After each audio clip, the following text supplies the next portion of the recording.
उनके कई flats Dubai में जो बुर्ज खलीफा के सामने हैं। बुर्ज खलीफा आप सब जानते हैं, दुबई तो अब इस्लामाबाद जैसा सफ़र है हमारे लिए, हर कोई जाता है। बुर्ज खलीफा वाला एरिया कितना महंगा एरिया है, महंगे तरीन एरिया के अंदर खातून के नाम पर फ्लैट्स हैं। इसके अलावा इनकी न्यू जर्सी में प्रॉपर्टीज़ हैं। इसके अलावा इनका 450 मिलियन की इनकी प्रॉपर्टीज़ अब्रॉड हैं। और सुप्रीम कोर्ट के 3 रुकनी बेंच ने 2018 में ही इनसे 29.4 मिलियन कहा था कि आप टैक्सेस और फाइन्स में अदा करें।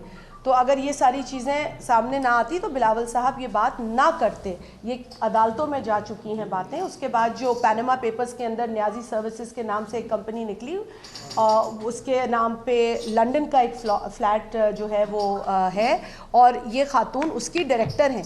तो आपके हवाले से तो शवाहिद हैं, सबूत हैं, तो भी बिलावल साहब गुरेज करते हैं। लेकिन आप जब बग़ैर किसी सबूत के, बग़ैर किसी एविडेंस के आप मुतवातर उनके वालिद पर, उनके करीबी जो सियासी साथी हैं जमात में, उनका नाम लेते हैं, तो फिर यकीनन आपको सुनना भी पड़ेगा। आपको अपनी बहन के बारे में भी सुनना पड़ेगा जिनकी प्रॉपर्टीज़ यकायक सामने आई हैं, क्योंकि आप वही इमरान खान हैं जो कहते थे कि हमारे पास तो पैसे नहीं थे कि हम अपनी वालदा का इलाज कराएं, हमारे पास तो इतने पैसे नहीं थे और इसीलिए हमने ये सोचा कि ये कैंसर का हॉस्पिटल बनाए ताकि दीगर लोग जो इलाज नहीं करा सकते तो वो इलाज करा सकें। बहन कहती है हम ख़ानदानी अमीर हैं, जो उनकी प्रेस कॉन्फ्रेंस है, और भाई कहता है हमारे पास तो धेला नहीं था कि माँ का इलाज कराएं। तो बहन की सुने या भाई की सुने, हम किसकी बात को सच माने?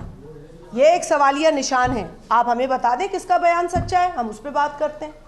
इसके साथ साथ आ जाएं जी, शौकत खानम के नाम पे पैसे लिए गए। मैंने पहले भी कहा था कि शौकत खानम के नाम पे जो पैसे लिए गए वो शौकत खानम का कहकर पीटीआई के नाम चेक कटवाए गए, और ये अब फॉरेन फंडिंग में आपसे हम आगे भी इस पर बात थोड़ी सी करेंगे।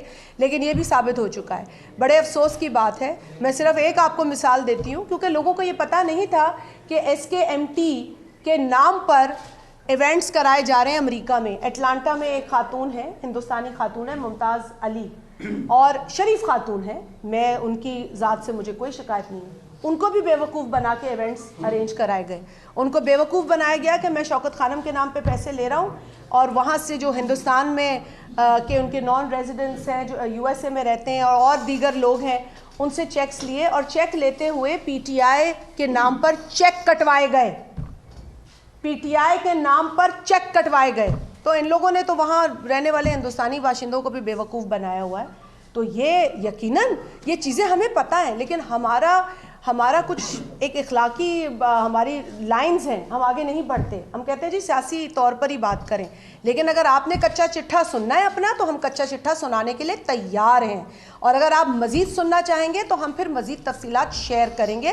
मेरे साथ मेरे दूसरे साथी भी बैठे हैं, तो मैं चाहूँगी कि वो बात करें। मैं एक चीज़ की सिर्फ मजम्मत करते हुए आगे फैसल कुंडी साहब को कहूँगी, या आपसे मुर्तज़ा साहब बहुत अहम बात करना चाह रहे हैं। जो शेख रशीद ने ऐलान किया है, हमने सुना है रेंजर्स की डिप्लॉयमेंट का असेंबली के बाहर और अंदर, और पार्लियामेंट और MNA हॉस्टल्स का, हम इसकी मजम्मत करते हैं। हम नहीं समझते कि इस तरह के इंतज़ामात से आप किसी को खौफज़दा कर सकते हैं।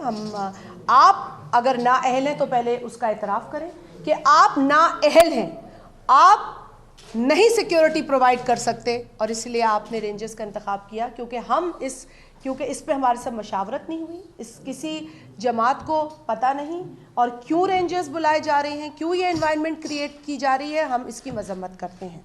और स्पीकर साहब से भी हमें अफसोस है, कल के जो वाक़यात पार्लियामेंट लॉजिस में हुए, जिस तरीके से स्पीकर साहब ने वहाँ अपना किरदार अदा किया, वो काबिल अफसोस है। हमें बहुत तशवीश है। स्पीकर साहब PTI के एक रुकन की हैसियत में काम कर रहे हैं, वो कस्टोडियन ऑफ द हाउस नज़र नहीं आ रहे हैं, जिस पर हमें अफसोस है। हम उनके इस रवैये पर तशवीश का इजहार करते हैं। मुर्तज़ा आप ले लें या फैसल आप कर दें? तो मुर्तज़ा आपसे कुछ लीगलिटीज़ पे भी बात करें। जी फैसल आप। बिस्मिल्लाहिर्रहमानिर्रहीम। तमाम दोस्तों का, मीडिया के दोस्तों का शुक्रिया। कल एक अफसोसनाक वाक़या पार्लियामेंट लॉजेस में पेश आया। मीडिया के कुछ दोस्त वहाँ पर मौजूद थे। शाज़ मरी साहबा, मैं ख़ुद, मुर्तज़ा